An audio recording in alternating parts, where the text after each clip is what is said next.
As the world is grappling with a litany of pressing challenges, two allies, India and Russia, have recommitted to working together to drive the global agenda. Indian Prime Minister Narendra Modi has been welcomed with warm reception in the Russian capital Moscow.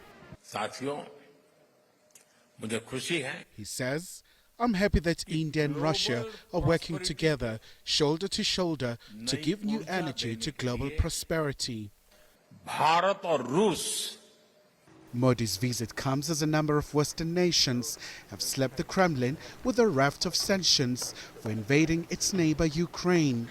While the West has tried to isolate Putin, China, India, Africa and Latin America have continued to build ties. The US says it's going to keep a close eye on this visit. We did just see Modi, like Orban, meet with President Zelensky. We thought that was an important step to take. And we would urge India, as we do any country when it engages with Russia, to make clear that any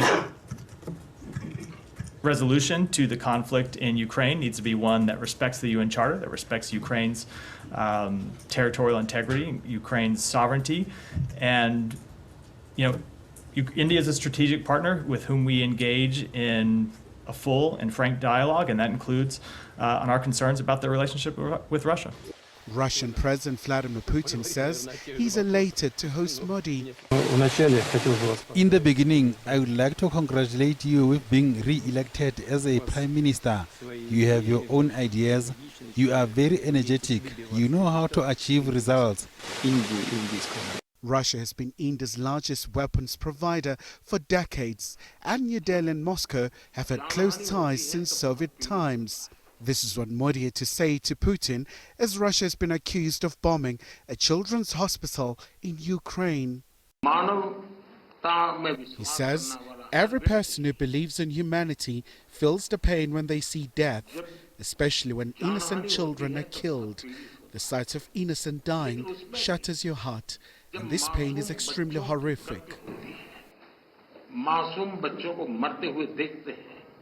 Russia and India are both members of BRICS bloc, and Modi's visit coincides with the NATO summit in Washington, D.C., expected to be dominated by the war in Ukraine. Khayelihle Khumalo, SABC News, Johannesburg.